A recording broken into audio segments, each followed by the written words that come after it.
Shalom Aleichem, on est dans Ochot Tzadikim Shar HaTshuva. Il nous dit le Rav que la Tshuva, il y a, pour l'instant on est dans la partie qui nous dit le Rav, il faut devancer la Tshuva quand on est jeune, le plus tôt possible. Et il y a 7 raisons. Pourquoi?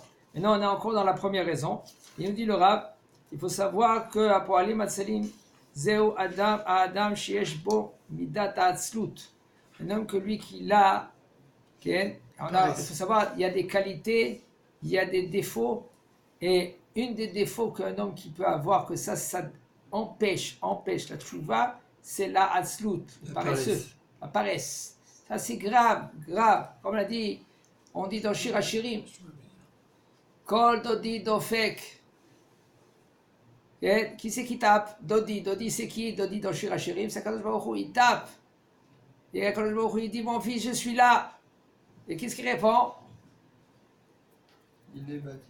Donc, qu'est-ce qu'il répond? La Neshama répond, elle dit, il fait froid dehors. J'ai pas châté de contenter. J'ai enlevé maintenant ma tunique. Je suis maintenant avec le pyjama, je suis au lit. Et Rachel Bachena, comment je vais me mettre maintenant? Je vais la mettre. Comment je la mets maintenant, cette tunique-là?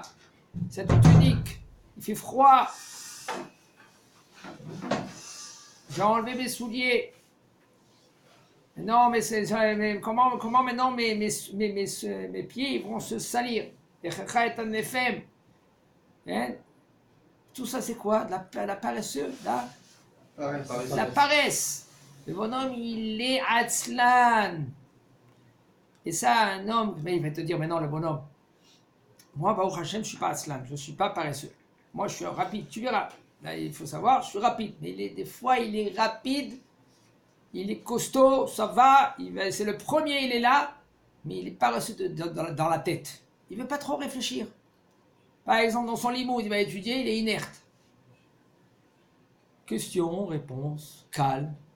Ça aussi, c'est un paresseux. Il veut pas trop approfondir. Il se contente, c'est bon, il fait 1 heure d'études, c'est pas sans plus. Il est mistapek bamouat, comme il dit Liao. Vas-y, mistapek bamouat, il se contient de peu. Contente de peu. Ça suffit, lui, il est pour des autres choses, il ne se contente pas de peu, par exemple. Mais pour cela, oui, ça suffit. À 1 heure d'études par jour, ça suffit. Arrête, la première question qu'on va lui poser, on va dire Kavata Itim la Torah, on est crové à Itim, je fixe 1 heure. Et bon, Rachem, tu as un cerveau, tu as un bulldozer, tu as un bombe nucléaire. Bon, par exemple, tu as un informatique, par exemple. Tu as un docteur. Est-ce qu'on va te dire un docteur, ça suffit 1 heure par jour? Moi, je connais un docteur, tous les après-midi, il étudie la Kabbalah. Alors, Hachem, il est déjà âgé, il a plus que 65 ans. C'est un Mekoubal, docteur Mekoubal. Tous les jours, il étudie dans une yeshiva des Mekoubalim. Je l'ai vu vendredi. Je ne vais pas vous dire qui c'est. Ça, qu'est-ce qui se passe? Avant d'étudier la Kabbalah, c'est sûr qu'il a étudié les Rishonim, il a étudié le Pshat, le Drash, le Meshesod. Et après, il est arrivé à la Kabbalah. Parce qu'il a une bonne tête, Baruch Hashem. Et c'est pas parce que toi aussi, un an, il dit, bon, mais moi, je suis pas doué. Quand je suis né, tout le temps, c'est faux, ça, c'est faux. Un homme, doucement, il avance, doucement, il s'améliore, il pose des questions, Chachamim, il demande comment avancer dans la vie. Il dit, le Rav, Ataït Boné, Madame, je me li l'air malachiom, 10 pasot, veyoter, vaderech, malé mirshonim, mitit, ve'avanim.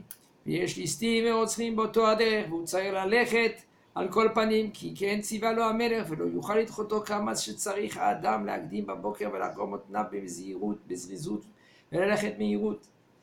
Comme par exemple, si par exemple il y en a un homme que lui, c'est un envoyé du roi, et le roi, il a dit de faire une mission, et il sait que le chemin, il est de danger. Il y a plein de dangers. Alors, qu'est-ce qu'il va faire le bonhomme? Il va devancer, il va bien s'équiper, il va devancer le fait qu'il doit sortir très tôt pour pas tomber dans des s'il y a des brigands, entre les mains des brigands, ou etc., etc.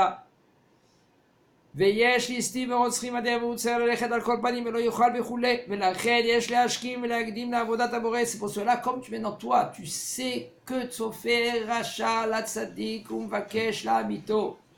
Le rachat, c'est qui? Le rachat, c'est le יצר הרע. רשע, גמטריה, יצר הרע. רש, עין. Non, mais le resh en ain, tu mets de côté, c'est ra. Shin, gematria, yetzer. Yetzer ra. Tsofer racha la tzadik. Le racha, lui, il guette le tzadik. Verotze la amito, et il veut le tuer. Point à la ligne. Le racha, le yetzer ra, il veut le faire tuer. Il dit le kliyakar dans les Dibur Amatri, dans la Torah, veille avec ish imo adalot ashachar. Il dit que Yaakov Avinu, lui, s'est mis en danger. Pourquoi il s'est mis en danger? Il s'est mis en danger pour deux cruches, le pot de l'huile. Il s'est mis en danger. Peu importe pourquoi. Le Yaakov, il dit, il ne devait pas se mettre en danger, d'accord? Mais il s'est mis en danger. Le Yetzer Hara, il est venu et il a attaqué. En fin de compte, il dit, Hu Yetzer Hara. Il dit le Yaakov, ça c'est le Yetzer Hara. Ça, c'est lui qui veut le faire trébucher à l'homme. Et ça, c'est lui qui veut, il monte en haut, après il témoigne. Il dit à l'homme, regarde, il dit à Kadosh Baruch Hu, regarde cet homme-là. Et il ne fait pas ta volonté. Il faut Hashem Ishmor. Ça, lui, c'est le Yetzer Hara. C'est lui le Samer même. C'est pour cela, il faut faire très attention. Il faut savoir quand c'est vraiment une mitzvah. Des fois, un homme que lui, qui croit que c'est une mitzvah, en fait, quand ce n'est pas une mitzvah, c'est une avéra. Si maintenant, lui, il ne veut pas différencier entre une mitzvah, comment il peut savoir si c'est une mitzvah ou une avéra? Il est limoud à Torah. Moi, je me rappelle, après chaque limoud, après chaque shiur, on venait vers le Rav, on dit Kvod Harav, voilà, vous avez une action, vous avez fait quelque chose. Est-ce que j'ai bien agi ou j'ai pas bien agi? Une fois, on est venu vers le Rav, on dit Kvod Harav, etc., etc., etc. Le Rav, il a dit, toi, tu as encore un problème. Le problème, il est chez l'autre, pas chez toi.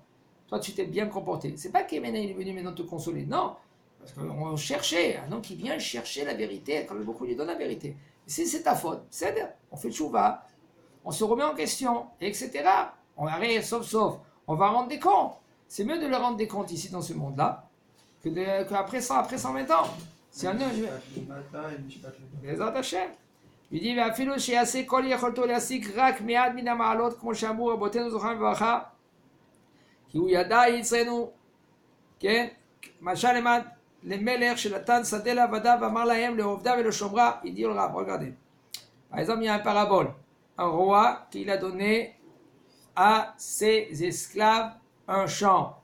Il leur a dit, écoutez, travaillez et faites attention à ce champ. Travaillez le champ. Et de ce champ-là, tous les ans, il faut que vous m'emmenez une mesure de 30 cours. C'est quoi cours? Cours, c'est une mesure.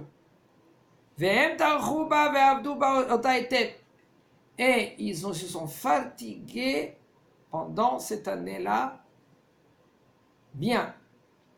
Mais ils vont la melech hamishim kourim. Ils leur ont amené maintenant devant le roi, pas 30, 50 cours. Amar lahem azot asitem. Qu'est-ce que vous avez fait? Pourquoi ça m'a fait Hamisha? Excusez-moi, je me suis trompé. Excusez-moi, tu as raison. C'est pas hamishim, c'est hamisha. Ils leur ont emmené 5 au lieu de 30.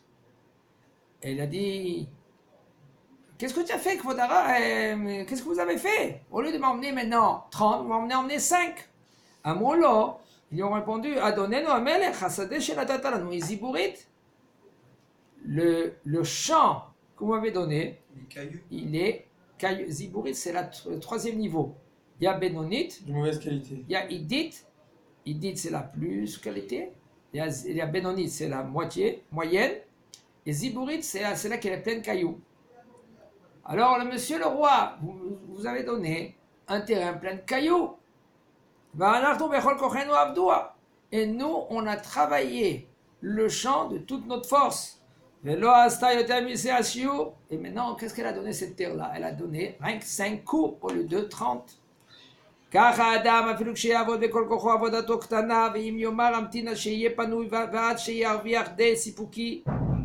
Ainsi aussi, il faut savoir que Kadosh Baruch Hu nous donne des capacités. On a chacun des capacités qu'on ne peut même pas s'imaginer. Einstein, c'était un géant, une bombe nucléaire. Il a aussi, Ken, il a... C'est lui qui l'a inventé. C'est lui qui a inventé la bombe. Non, c'est pas lui. Pas la bombe, il a le Meyman. Meyman, comme on dit en français, peu importe. La Donc, méthode. Hein? La méthode. La méthode. Lui, il a utilisé, je ne sais pas combien de pourcentage de son cerveau, très peu de son cerveau. Tellement qu'un homme, il a une capacité de bien utiliser son cerveau. Le problème, il est que l'homme, il utilise un pourcentage qui est très petit par rapport à sa capacité. Et c'est ça qui nous dit le Rav ici. Alors maintenant, si le bonhomme, il va dire, écoute. Arrête, qu'est-ce qu'il dit le Rambam? Vous savez, qu'est-ce qu'ils font les gens? Les gens, ils emmènent les psukim. Et il vient dire le Rav, tiens, regarde ces psukim. Tu vois, le Rambam, il dit en premier, il faut travailler, là, il faut avoir une maison, et après, il faut se marier. Parce que si tu n'as pas une situation et tu n'as pas une maison, comment tu peux te marier et avoir... Oui, mais il faut comprendre le Rambam. Il faut savoir est-ce que la génération, c'est comme le Rambam. Est-ce que maintenant, tu vas attendre toute ta vie maintenant de travailler, d'avoir une maison? Il y en a qui n'ont pas une maison, alors ils ne vont pas se marier, etc., etc. Il faut tout le temps y aller vers un Rav qui est compétent. Un Rav, un des Gdolim. Vodarav, voilà. Un vrai, c'est difficile de dire Ken. Il faut savoir un grand Rav qui te connaît aussi, de lui parler, de raconter.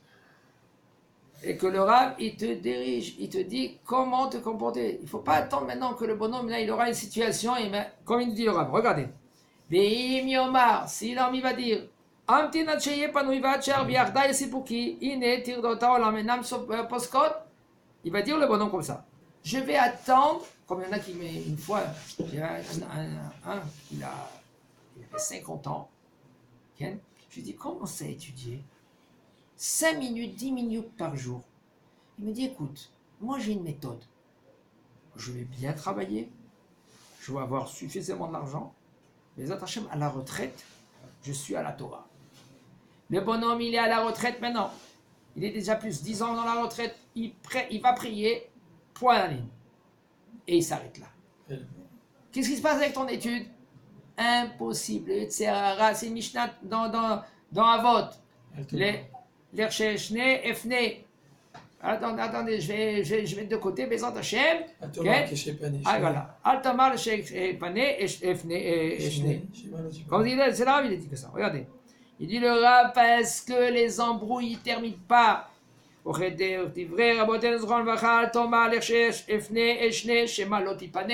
Ne dis jamais, quand je vais avoir du temps, là je vais travailler, parce que de peur, peut-être, il faut savoir, c'est pas peut-être, le Rav il te dit peut-être, mais c'est presque évident aujourd'hui dans notre dos, encore plus qu'avant. Avant, les gens, ils étaient calmes, ils étaient tranquilles. Regardez les vieux de la génération, ils te disent, moi je me rappelle chez nous, à l'époque, on vivait dans le bled, tranquille. Rien à faire. Le Shabbat, on était là, on était bien. Aujourd'hui, il n'y a pas le temps. Comme il y en a quelqu'un qui m'a dit, il arrive vers le 100 mètres. Comment en français de 100 mètres? La sortie, l'entrée. Carrefour. Un carrefour. Je suis pas arrivé encore au carrefour, comme klaxon derrière. Attends, laisse-moi le temps d'arriver au carrefour. Je vais prendre à droite ou à gauche, je vais continuer tout droit. Le bonhomme, il disait klaxon. Les gens, ils ont plus de temps. Alors n'attends pas. Il faut savoir qu'un homme qui va attendre, ça va y aller contre lui. Il commence un jour en plus. Mais c'est bon, tu sais quoi? L'année prochaine. L'année prochaine, c'est plus le même moment. Peut-être l'année prochaine, tu n'auras pas le temps. Et n'aie pas peur à Kadosh Baruch Hu, lui, il a beaucoup du temps, mais toi, tu n'as pas le temps. Parce que toi, doucement, tu vas vers après 120 ans. Le jour qui passe, c'est un jour brûlé. C'est vrai. C'est rien. Il dit le Rav, non. On a passé déjà le premier, maintenant on y va vers le deuxième. Il dit le Rav, Im ya'acher teshuvato, ad she'achnis, ve'yesov on. Un homme lui dit, écoute, comme on l'a dit tout à l'heure, si un homme, lui, il va dire la tchouva plus tard, Mais en premier, il faut que je récolte de l'argent. Az yachmod, il faut savoir, il te dit, le Rav, c'est clair. Tu en as 100, tu veux 200. Yachmod, tu vas avoir la chemda. Chemda, ça veut dire que tu as le désir d'avoir encore de l'argent. Yeshlomane, rotse mataim. Il en a 100, il veut 200. Veirsof yoter. Il faut savoir, les Chachamim, ils nous ont dit dans Kohelet Rabbah, un homme, il quitte son monde, ce monde-là, avec la moitié de sa ta'ava, de son plaisir, de désir, même pas. S'il